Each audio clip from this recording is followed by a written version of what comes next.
베드로후서를 읽었는데 이 베드로의 오늘 이 말씀이 뭐든가 조금 연결되는 부분이 없지 않아 있죠.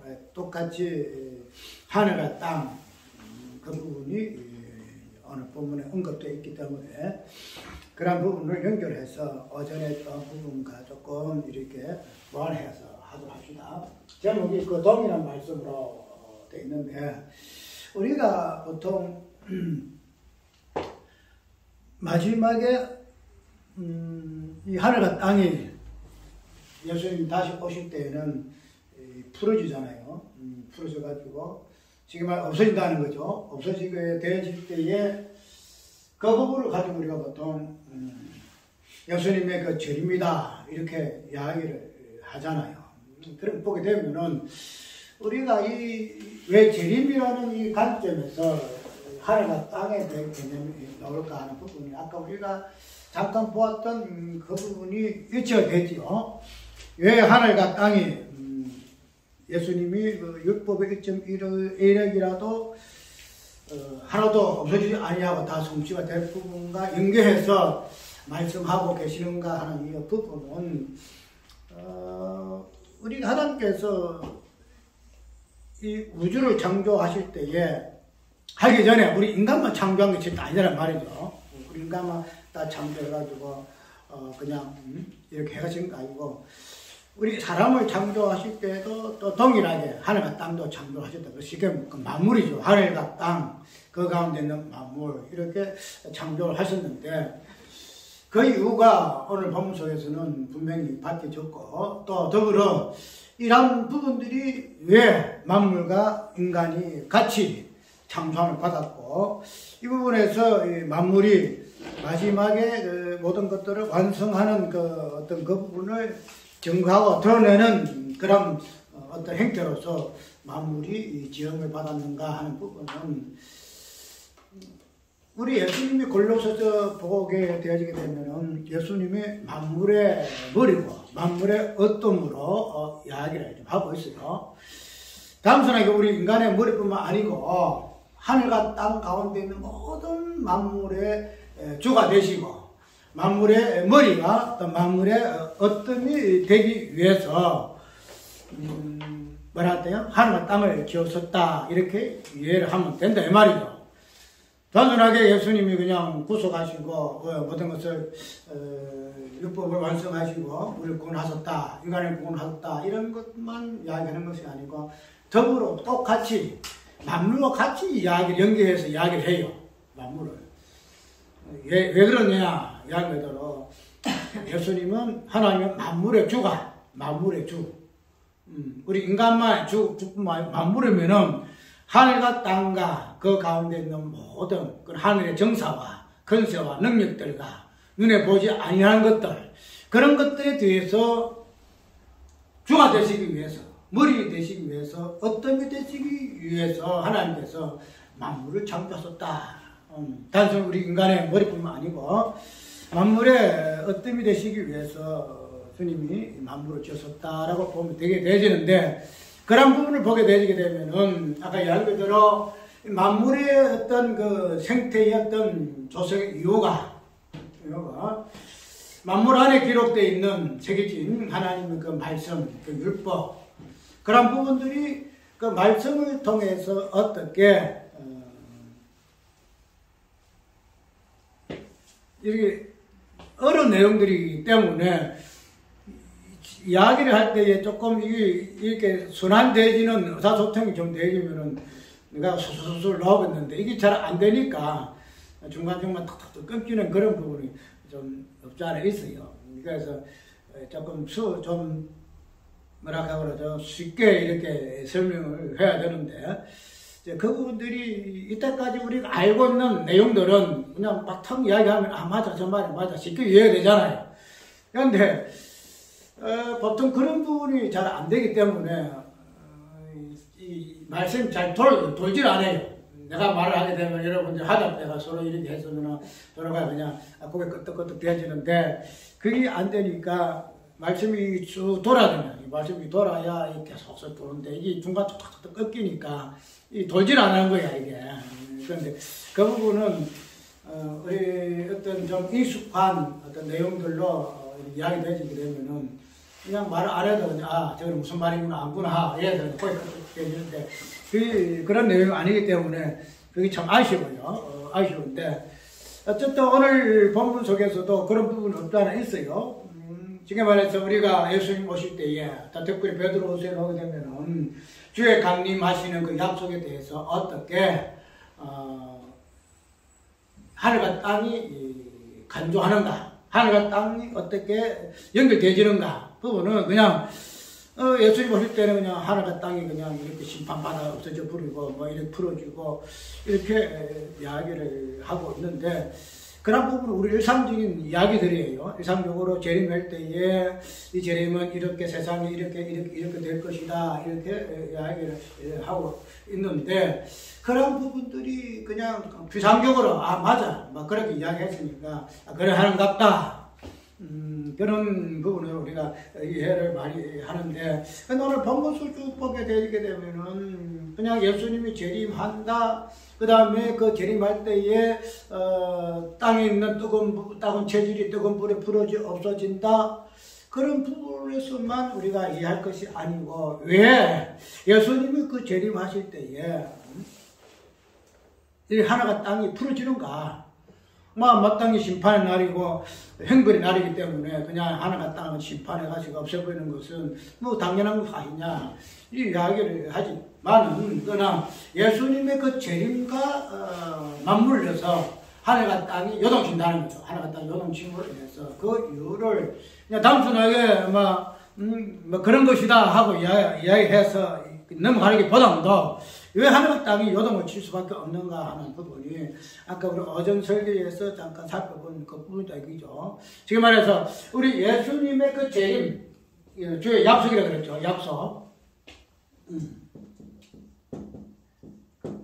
약속이 자체가 오늘 본문 속에는 재림이라 이렇게 이야기를 하죠. 재림을 이야기한다는 거죠. 그럼 이 재림이라는 이 부분을 단순히 예수님께서 다시 오신다 하는 그 부분만 재림이라 볼 것이 아니고 우리가 아까 이 땅 자체가 하나님의 율법을 새긴 곳으로 우리가 이해했잖아요. 그래서 하나님의 율법이 딱 새겨져 있는데 그 하나님의 율법이 새겨진 이 하늘과 땅이 이 땅에서 예수께서 오셔가지고 율법을 1.1학을 다 완성하시고 성취하시는 그런 관점에서 천지가 있고 없고가 된다고 이걸 이야기했죠. 하늘과 땅이 그대로 있으면은 무엇이라? 율법의 성취가 아직 안 됐다는 거예요. 아직 미완성이라. 예. 분명히 율법이 1.1을 다 완성하게 되질 때는 땅이 없으니까 이야기했는데 그런 부분에서 아직까지 하늘과 땅이 있는 것은 아직도 하나님 율법이 미완성이구나. 이렇게 보게 되질 때에 오늘 이 본문 재림을 보게 되게 되면 율법의 완성이라는 이 부분, 율법 완성 이 부분이 재림이라는 관점에서 오늘 성경 표현하고 있다는 거다. 왜? 재림함으로 인해서 뭐가 돼요? 하늘과 땅이 없어지는 거다. 하늘과 땅이 그냥 불에 의해서 그 내가 읽어보면 불이 지금 과연 무슨 불일까? 첫 창조 때에 물 가지고 세상이 망해버렸잖아요. 물과 세상이 망했는데 그 물을 보게 되게 되면은 그냥 이 땅에 있는 물일까? 근데 그 물 가지고 심판할 때 그 물은 분명히 궁창에서 내려왔거든요. 궁창에 쫙 가가지고 물이 40일 동안 해가지고 그냥 엎어버렸는데 그러면 첫 창조의 하나님의 심판은 물로 인해 심판했다는 거죠. 그러면 그 물이 내려오는 것이 어디 내려왔냐면 하늘에서 내려왔다는 거죠. 하늘에서. 그런데 우리가 누구야? 있잖아. 누구야? 모세가.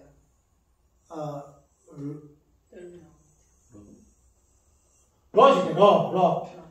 그 소돔 고모라가 멸망할 때 얘는 보게 되면은 하늘에서 유황이 막 내려왔다 그랬거든. 하늘에서 유황이 내려왔다 그러는데 근데 이걸 보고 과연 지금 말씀의 마지막에 예수님께서 재림하실 때에 불 가지고 심판하실 때 한다는데 그 불이 과연 무엇일까? 어떤 불일까? 하늘에서 그냥 불뚝이 떨어지는 것일까? 아니, 우리가 지금 핵폭탄이 터져가지고 그냥 이게 이제 불일까? 그 부분이 좀 궁금해요. 하여 마지막에 하늘과 땅을 뒤엎는 그 심판의 도구가 불인데 그 불이 과연 하늘에서 내려오는 불인가? 우리가 엘리야도 보게 되면 불이 막 내려오잖아요. 불이 내려와가지고 그냥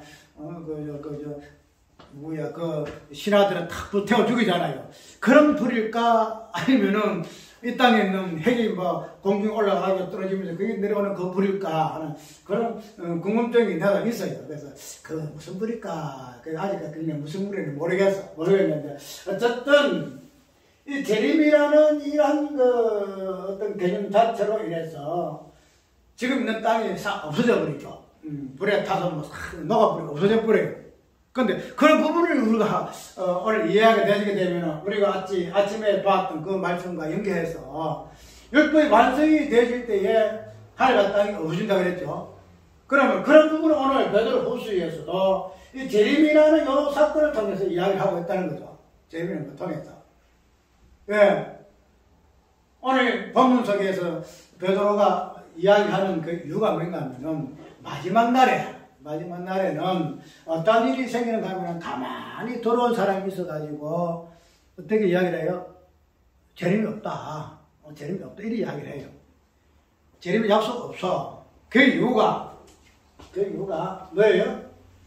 아니, 분명히 재림할 때는 뭐라고 그랬죠? 하늘과 땅이 없어진다 그랬는데, 하늘 땅이 없어진다 그랬는데. 근데, 아니, 하늘 땅이 그냥 그대로 있어. 내가 그대로 있는 거 보면은, 이거 재림이라는 그 약속 자체가 없는 거야. 지금 말해서 재림이 없다, 이 말이죠. 그걸 가지고 지금 이야기를 하는 거예요. 그 이야기 할 때에 베드로가 그 부분을 지금 반박하는 내용이거든, 오늘 본문이. 자, 그러면은, 그 사람들이 말을 하게 된 저 재림이 없다 하는 이유가 뭔가 하면은, 하나님의 그 창조의 어떤 그 세상이 그대로 있지 아니하느냐. 그대로 있다. 그러면은, 분명히, 아까 우리 예수님이 다시 오실 때는 없어진다 그랬는데, 있는 거 보니까 뭐예요?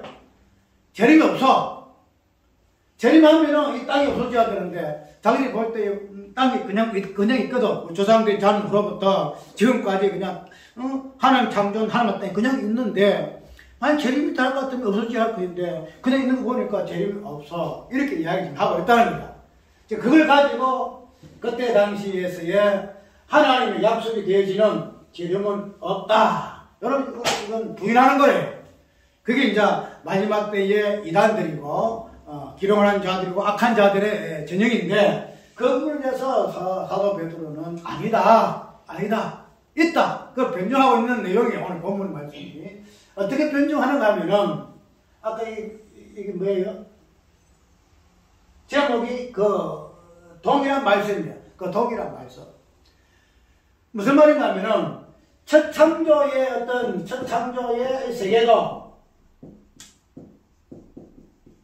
무엇으로? 말씀으로 창조했다. 말씀으로. 그게 있잖아, 성경에. 말씀으로 창조했다.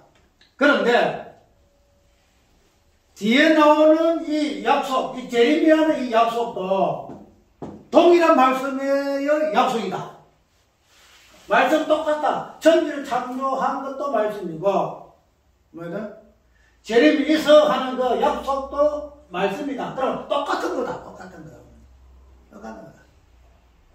첫 창조의 이 세계가 말씀으로 지었을 것 같으면은 이 재림이라는 이 약속도 말씀이다.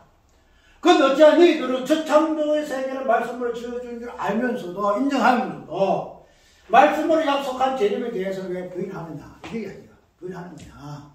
이게 안 맞지 않냐느냐. 이걸 지금 이야기하고 있다는 거예요.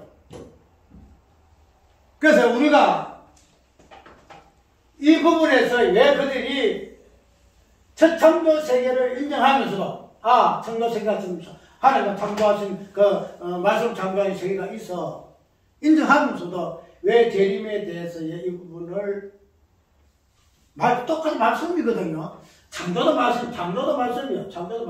재림도 말씀이에요. 이쪽은 말씀이에요. 이게 말씀. 창조만 말씀이 있고 재림만 말씀 있는 거 아니다. 똑같아. 창조도 말씀이고 재림도 말씀이다. 그런데 왜 창조를 인정하면서도 재림은 인정하지 않느냐 이 말이죠. 옆에 있는 거 아닙니까? 똑같이 이거 창조도 하나님께 말씀을 주었다 할 것 같으면은 재림도 분명히 말씀을 약속했으면 맞아 재림도 있어 일이 나와야 되는데 그들 그렇지 않다는 거야. 이유가 어디 있을 거야? 그 이유가 뭐 여러 가지 뭐 생각해 볼 수 있겠지만은 창조의 어떤 세계진 왜요? 하나님의 율법의 본질이 무엇인가 모르는 거야. 창조 세계가 그냥 하늘이 그냥 있어 땅이 있어 그런 관점에서 창조를 유의했지. 창조 세계의 세계진 그 하나님의 율법 그 본질이 무엇인가 부분을 뭐예요? 모른다는 거야. 모르니까 재림의 의미가 무엇인가를 몰라요.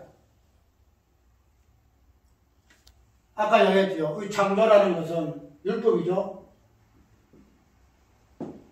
예수님 이 땅에 오셔서 행하신 일도 율법이에요.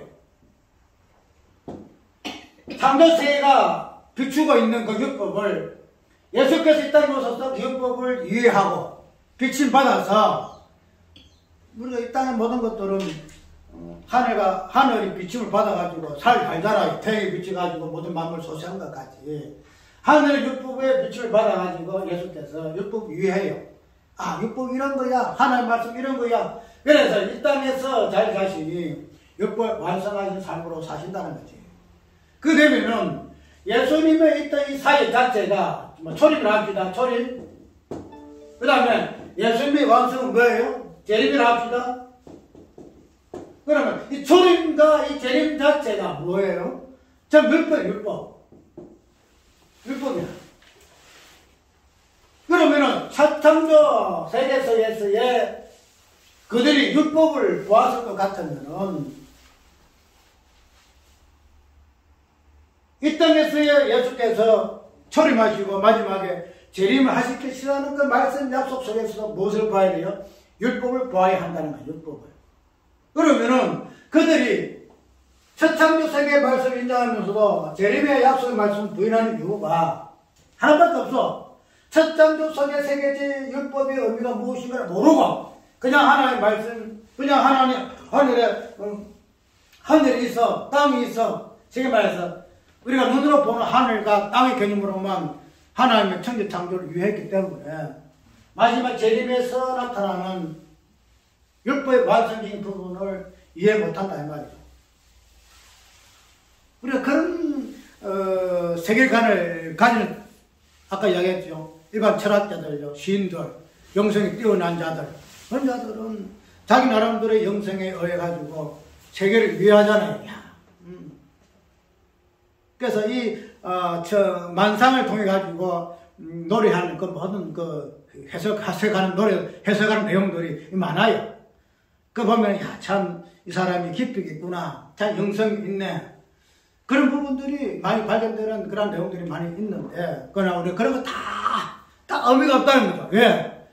마지막에 오늘 본문 속에서 나타나는 재림이라는 이 부분에서 창조의 세계에서의 그 본질이 무엇인가를 부분을 모르게 되지게 되면은 그들이 아무리 창조 세계가 하늘의 신비가 어떻고 달의 신비가 어떻고 편지를 다 해도 마지막 재림으로 말미암아서 완성되질 하나님 율법 어떠하면서의 창조 세계가 이렇게 저렇게 되어지는 부분을 이해 못한다. 그래서 오늘 그런 부분을 베드로 사도가 어떠한 자들이 기롱하는 자들, 쉽게 말하면 이단들이죠. 오늘날에도 재림이 있니 없니 그것 떠나 다 이단들이 많잖아요. 그런 자들의 그 행태를 오늘 본문 속에서 예수께서 재림하시는 그 사건 속에서 이 땅이 어떻게 변하는가 하는 부분을 가지고 이야기한다는, 단순히 예수님 재림하시니까 이 땅이 불은 없어질 것이다 이게 이야기가 아니고, 예수께서 재림하심으로 인해서 율법이 완성이 되실 때에 그로 인해서 이 하늘과 땅은 어떻게 그 사명이 완수되어짐으로 해서 더 이상 설 데가 없다는 거예요. 더 있을 때 전에는 율법이 완성되기 전에는 이것이 비차요. 하늘과 땅이 율법이 무엇인가 부분 다 자꾸 계시한다는 거죠. 계시를 해가지고 그 계시를 받은 자들이 그 율법을 완성해야 돼요. 근데 거기 예수 그리스도를 통해서 1차적으로 완성되어졌고, 또 누구예요? 오늘 우리들로 통해서 이것이 완성이 되어지는 거예요. 근데 그런 부분이 있어야만이 그것을 마지막으로 종료짓는 사건이 재림이라는 사건이라는 말이죠. 그렇게 되어지게 되면은 이 율법, 하늘과 땅의 역할, 그 율법 자체가 더 이상 의미가 없다는 거예요. 더 이상 있어야 이유가 없어요.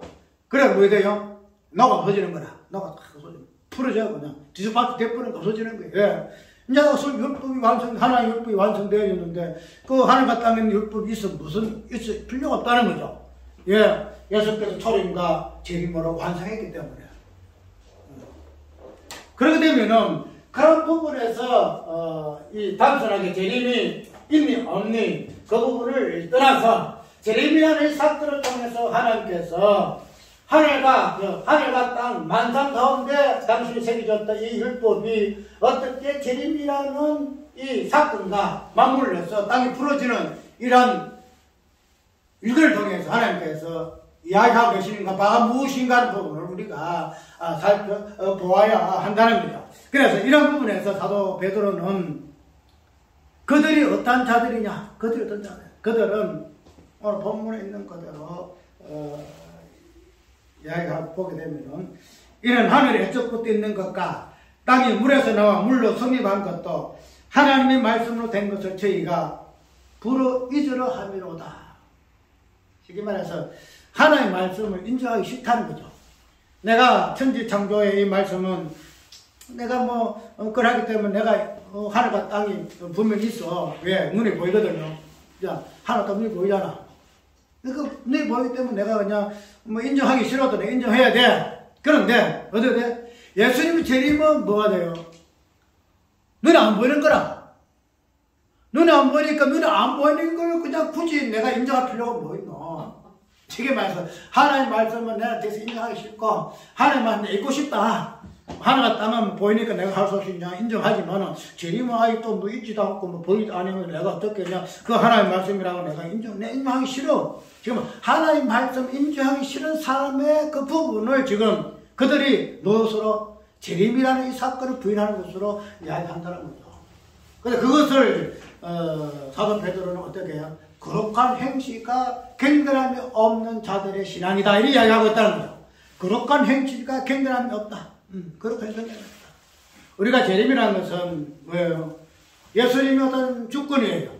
예수님이 하시고자 하신 뜻이에요. 당신이 내가 언제 하겠다 하면 하는 것이고 지금 이 시간 할 것을 이 시간 아니면 10년 뒤에 할 거 하는 뜻이다. 그런데 그 하나님의 어떤 재림이라는 사건을 결정하는 것은 누군가 하면은 우리예요. 왜요? 재림을 부인하는 그 이유가 거룩한 행실과 경건함이 없음으로 인해서 재림이 부인되거든요. 재림이 부인돼요.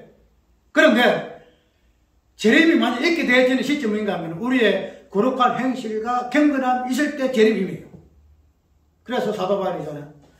거룩한 행실과 경건함으로 뭐한다? 하나님의 나를 죄의 나를 사모하라. 죄의 나를 사모하라. 그들은 이게 없었다. 거룩한 행실과 경건함이 없으니까 재림이 부인될 수밖에 없으니 재림이 있다고 믿느냐? 재림을 고대하느냐? 그러면 너희에게 무엇이 한다? 거룩한 행실과 경건함이 있어야 한다. 경건함이 있어야 한다. 이걸 통해서 우리가 눈에 보지 아니하는 그 하나님의 그 거룩한 율법의 성취가 되는 그 재림을 인정하는 것 마찬가지예요. 인정하는 것. 우리가 있다 하면서도 있잖아. 이 사람들이 재림을 부인하는 건 뭐예요? 하나님과 땅은 분명히 말씀이 있기 때문에 아까 얘기한 내가 부인하려나 하면 부인한다고 부인되는 것도 아니고 그럼 내가 그걸 인정해. 근데 재림은 눈에 보지 않았는데 내가 그냥 싫어. 나는 하나님 말씀을 찾기 싫어. 이것이 인간의 그들의 심정이에요.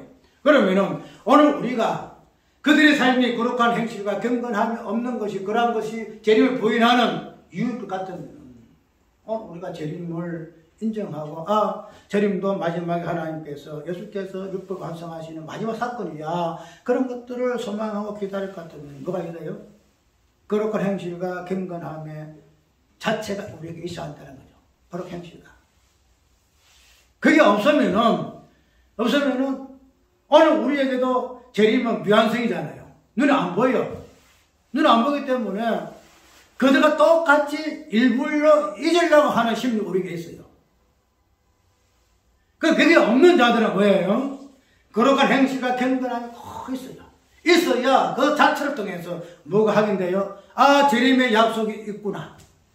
재림의 약속이 있구나. 그때와 그 시기는 모르나 재림의 약속은 분명히 말씀 약속이 있구나. 그것이 내 스스로 확정되진다는 거예요.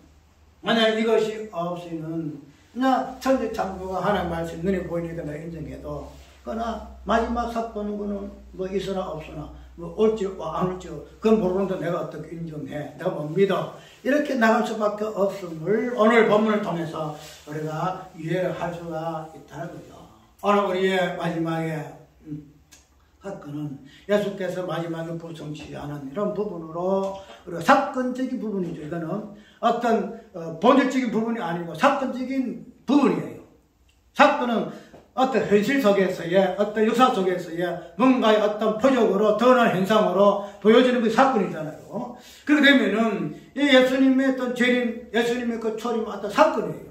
그런데 그 본질은 이미 창세 전에서부터 이미 완성된 것으로 우리에게 이야기를 하는 거죠. 그래서 초림도 완성되었고 재림도 완성된 세계가 창조 전의 세계, 창세 전의 세계. 그런데 이러한 것들이 사건화적인 역사 속에 들어가기 위해서는 아직도 재림이라는 사건 속에서 율법의 완성이 보여지더라. 그걸 완성된 시대에는 마지막 이 땅도 없어지더라. 왜? 더 이상 할 자체가 없으니까 이제 필요 없다는 거죠. 하나님 땅에 이제 없어요. 필요 없어요. 그래서 온전히 이루어진 하나님의 죄와 엄만 드러내는 새하늘과 새 땅만 새롭게 보여지는 모습으로 마무리되지겠죠. 이제 우리의 재림이라는 이 사건, 특별히 재림을 통해서 그냥 재림만 이야기할 부분이 아니고 천지와 맞물려서 어떻게 그 천지가 없어지는 것인가, 있는가, 그리고 그런 부분이 율법이 1.1학이라도 다 완성되는 때에 그 부분이 이루어지고 그런 부분이 베드로후서에서는 예수의 재림으로 설명되어지고 있다 하는 부분 오늘 좀 기억하셔서 우리의 심령 속에서도 재림이라는 그 부분이 그냥 아이고 뭐 내가 뭐 하나님 그 주권에 섰겠지 뭐 때가 되면 오겠지. 때가 되면 오겠지. 뭐, 그건 내가 신경 쓸 것도 아니야. 너희 알 바 아니야. 예수께서 이야기하셨어요. 우리 알 바 아니야. 이렇게 하지 말고. 그러나 재림에 대한 막연한 어떤 소망보다도 우리의 거룩한 행실과 경건함의 이런 부분을 통해서 우리의 재림은 확정되어진다. 그 말씀에 대해서 내가 약속을 확실히 붙잡고 있다는 근거가 되어진다는 것을 우리가 그래서 베드로서 전서 보게 되면은 신의 성품에 참여한 자다. 그래서 믿음의 덕에 지시주. 그래서 신의 성품에 참여한 자가 되게 하셨으니 베드로서 오잖아요. 그것이 거룩한 행실과 경건함의 모습이라는 사실. 오늘 우리에게 말씀하고 있으니 오늘 우리의 삶에서도 이런 것들을 좀 깊이 있게 생각해서 그냥 재림이 예술이 하나님의 어떤 주권에 속해서 그냥 무조건만 이루어지는 그런 부분 아니고 나에게는 거룩한 행실과 경건함이라는 그 부분이 연관되어 있음으로 말미암은 예수님의 그 재림이다 하는 부분 기억해서 이러한 삶을 통해서 주의 재림을 고대하고 사모하는 주의 성도시길 주의로 축원합니다. 찬송가